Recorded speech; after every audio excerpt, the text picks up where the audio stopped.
Mobile ने हमसे क्या-क्या छीन लिया, एक ऐसी कहानी जो आपको अपने ही घर की सच्चाई दिखा देगी। क्या आपने गौर किया है, घर में सब लोग साथ बैठे होते हैं, लेकिन फिर भी कोई किसी के साथ नहीं होता। पिता मोबाइल में व्यस्त है, माँ मोबाइल में व्यस्त है, बच्चे मोबाइल में व्यस्त हैं और घर का सबसे बड़ा कमरा भी आजकल सबसे ज़्यादा अकेला लगता है। कभी इसी घर में शाम होते ही बातें होती थी, चाय के साथ हंसी होती थी, बच्चे अपने दिन की कहानी सुनाते थे, पति पत्नी एक दूसरे का हाल पूछते थे। लेकिन फिर घर में एक छोटा सा मोबाइल आया और धीरे धीरे उसने क्या क्या खा लिया। समय, बातचीत, रिश्ते, बच्चों का बचपन, नींद, सुकून और आखिर में अपनों का साथ। आज की कहानी है राजेश और सीमा के परिवार की। कहानी शुरू होती है। दिल्ली के पास एक छोटा सा शहर था। वहीं एक सुंदर सा 2 मंजिला मकान था। उस मकान में राजेश अपनी पत्नी सीमा और 10 साल के बेटे आरव और 7 साल की बेटी परी के साथ रहता था। राजेश एक प्राइवेट कंपनी में नौकरी करता था। सीमा घर संभालती थी। आरव पढ़ाई में अच्छा था और क्रिकेट खेलने का बहुत शौकीन था। परी को अपनी माँ के साथ बैठकर बातें करना और चित्र बनाना पसंद था। 4 लोगों का परिवार था। कमाई बहुत ज़्यादा नहीं थी, लेकिन घर में खुशियाँ बहुत थीं। शाम को राजेश ऑफिस से लौटता तो आरव दौड़कर दरवाजे तक आता, पापा आ गए। और परी पीछे से चिल्लाती, पापा मेरे लिए क्या लाए। राजेश दोनों बच्चों को गोद में उठा लेता। सीमा रसोई से आवाज़ लगाती, पहले हाथ मुंह धो लो, फिर चाय पी लेना। रात को चारों एक साथ खाना खाते। खाने की मेज पर कोई मोबाइल नहीं होता था। राजेश पूछता, आरव आज स्कूल में क्या हुआ। आरव पूरी कहानी सुनाता। परी बीच में बोलती, पापा आज मैंने ड्राइंग बनाई। राजेश कहता, अच्छा मुझे दिखाओ, और परी दौड़कर अपनी कॉपी ले आती। सीमा मुस्कुराकर सबको देखती रहती।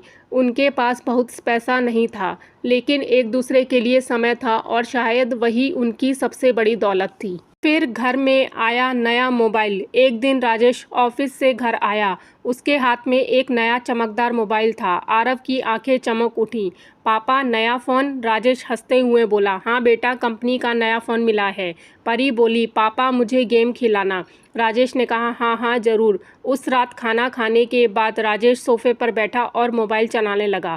पहले उसने व्हाट्सएप देखा, फिर फेसबुक, फिर एक वीडियो आया, उसके बाद दूसरा, फिर तीसरा, और देखते देखते 1 घंटा निकल गया। सीमा ने कहा, चलो सोते हैं। राजेश बोला, तुम सो जाओ, मैं बस 5 मिनट में आता हूँ। लेकिन वो 5 मिनट 1 घंटे में बदल गए। यह मोबाइल की पहली जीत थी। उसने राजेश का समय खा लिया था। धीरे धीरे आदत बन गई। कुछ दिनों बाद राजेश ऑफिस से घर आता। बच्चे पहले की तरह दरवाजे पर आते, लेकिन अब राजेश के हाथ में मोबाइल होता। आरव कहता, पापा क्रिकेट खेलेंगे। राजेश जवाब देता, अभी नहीं बेटा, बहुत थका हूँ, और फिर मोबाइल देखने लगता। परी कहती, पापा मेरी नई ड्राइंग देखो। राजेश बिना नज़र उठाए कहता, हाँ बेटा, बहुत अच्छी बनी है। परी थोड़ी देर उसे देखती, फिर चुपचाप अपनी ड्राइंग वापस ले जाती। उसे क्या पता था कि उसके पापा ने ड्राइंग देखी ही नहीं थी, उन्होंने सिर्फ बहुत अच्छी है कह दिया था। एक दिन आरव ने पूछा, मम्मी सीमा बोली, हाँ बेटा, पापा मुझसे बात क्यों नहीं करते। सीमा कुछ पल चुप रही, फिर बोली, पापा काम में थक जाते हैं। आरव ने मासूमियत से पूछा, लेकिन पापा मोबाइल चलाते समय नहीं थकते। सीमा के पास कोई जवाब नहीं था। अब मोबाइल सिर्फ राजेश का नहीं था। कुछ दिनों बाद सीमा ने भी मोबाइल का रील्स देखना शुरू कर दिया।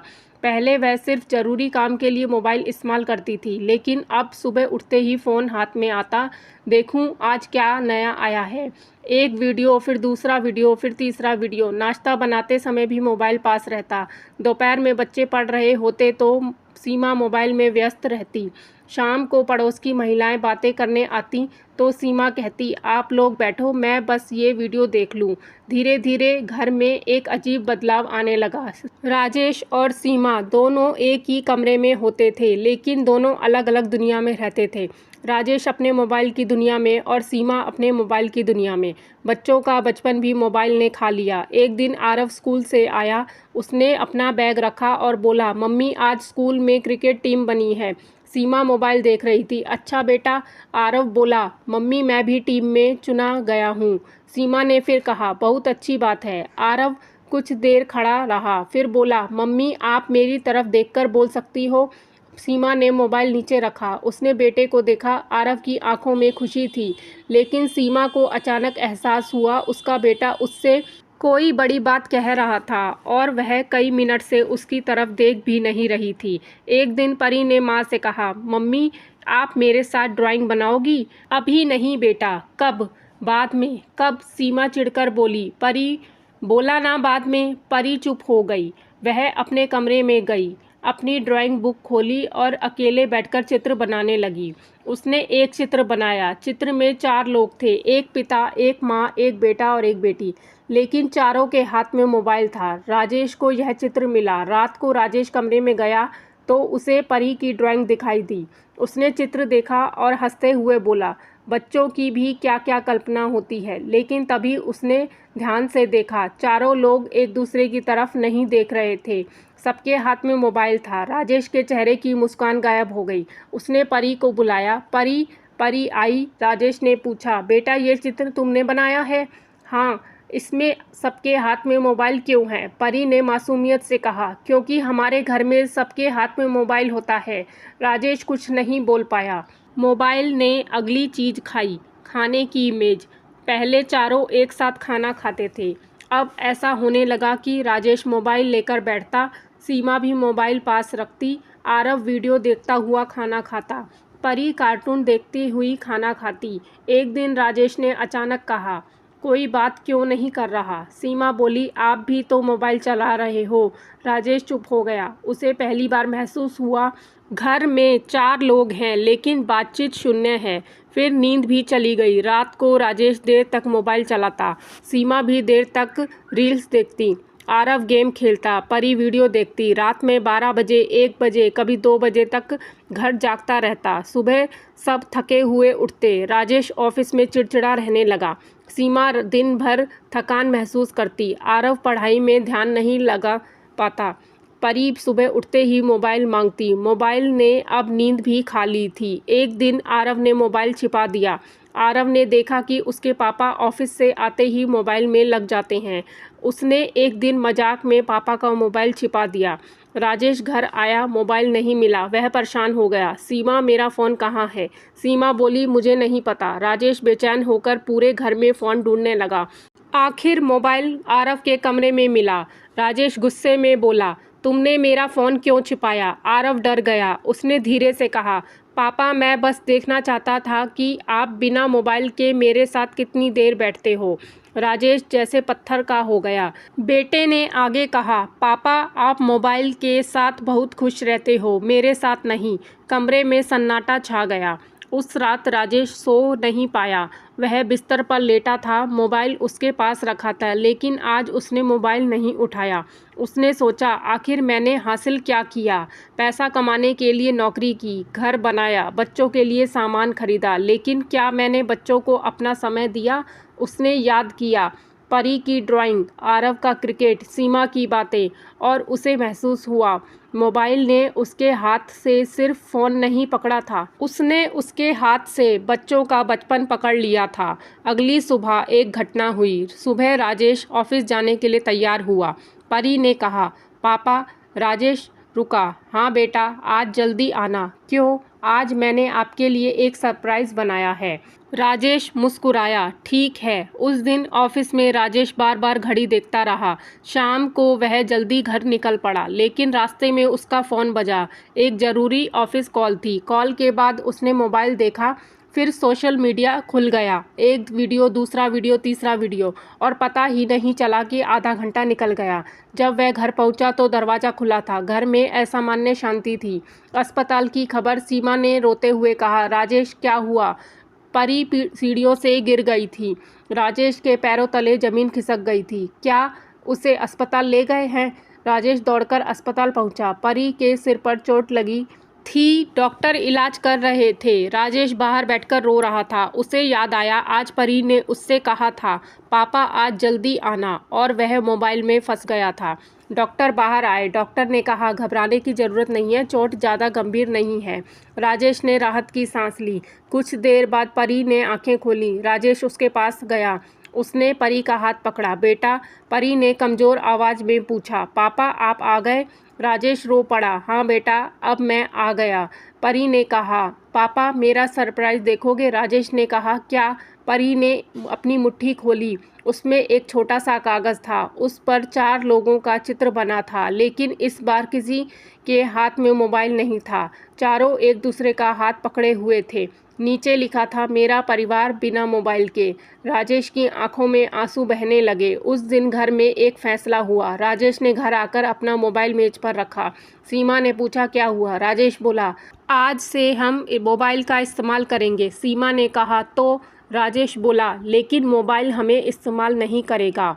उसने घर में एक नियम बनाया, रात के खाने के समय कोई मोबाइल नहीं, सोने से 1 घंटा पहले कोई मोबाइल नहीं, बच्चों के साथ रोज़ कम से कम 1 घंटा बिना मोबाइल, सप्ताह में 1 दिन परिवार के साथ बाहर जाना, और सबसे ज़रूरी, जब कोई अपना हमसे बात करे तो मोबाइल नहीं, उस इंसान की तरफ देखना। कुछ दिन मुश्किल रही। फिर आरव बार बार गेम मांगता, परी वीडियो मांगती, सीमा को रील्स देखने का मन करता। राजेश को भी फ़ोन उठाने की आदत थी, लेकिन धीरे धीरे कुछ बदलने लगा। शाम को चारों छत पर बैठने लगे। आरव क्रिकेट की बातें करता, परी अपनी ड्राइंग दिखाती, सीमा अपनी दिन भर की बातें बताती, राजेश ऑफिस की बातें करता, और फिर घर में वही हंसी वापस आने लगी जो मोबाइल आने से पहले हुआ करती थी। 1 साल बाद आरव क्रिकेट प्रतियोगिता में चुना गया। परी ने स्कूल में ड्राइंग प्रतियोगिता जीती। राजेश और सीमा की शादी की सालगिरह आई। इस बार उन्होंने कोई महंगा होटल नहीं चुना। चारों परिवार के साथ पार्क गए। राजेश ने फ़ोटो लेने के लिए मोबाइल निकाला। परी ने हंसते हुए कहा, पापा फ़ोटो ले लो। फिर बोली, लेकिन फ़ोटो लेने के बाद मोबाइल रख देना। राजेश मुस्कुराया, पक्का। फ़ोटो खींची और मोबाइल जेब में चला गया। चारों एक दूसरे के साथ बैठ गए। राजेश ने बच्चों को देखा, सीमा को देखा और मन ही मन कहा, मोबाइल बुरा नहीं था। बुरा तब हुआ जब मैंने उसे अपनी ज़िंदगी का मालिक बना दिया। कहानी का सबसे बड़ा सवाल, दोस्तों, आज हमारे पास पहले से ज़्यादा सुविधाएं हैं। हमारे पास स्मार्टफोन है, इंटरनेट है, सोशल मीडिया है, वीडियो कॉल है, मनोरंजन है, लेकिन एक सवाल है, क्या हमारे पास अपनों के लिए समय है? हम अपने फ़ोन में सैकड़ों लोगों को फॉलो करते हैं, लेकिन घर में बैठे अपने माता पिता की बात सुनने का समय नहीं। हम हज़ारों तस्वीरें सेव करते हैं, लेकिन बच्चों के साथ बिताए पल सेव नहीं कर पाते। हम दूसरों की ज़िंदगी की हर छोटी बड़ी खबर जानते हैं, लेकिन अपने घर में कौन उदास है, कौन परेशान है, कौन हमारा इंतज़ार कर रहा है, यह नहीं जान पाते। तो आखिर मोबाइल ने क्या क्या खा लिया? शायद मोबाइल ने हमारा समय खाया, मोबाइल ने हमारी बातचीत खाई, मोबाइल ने बच्चों का बचपन खाया, मोबाइल ने पति पत्नी के बीच की बातें खाईं, मोबाइल ने दोस्तों की महफिल खाई, मोबाइल ने किताबें खाईं, मोबाइल ने हमारी नींद खाई, मोबाइल ने हमारा ध्यान खाया, मोबाइल ने हमारा सुकून खाया।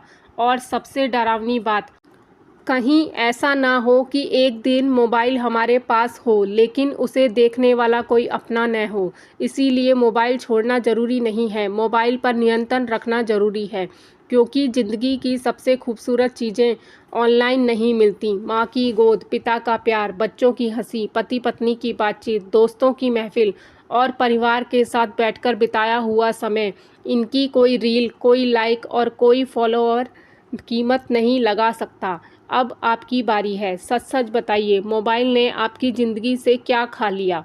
समय, नींद, रिश्ते, बच्चों का बचपन या सुकून? कमेंट में सिर्फ एक बात लिखिए, आपके जीवन से मोबाइल ने क्या छीना?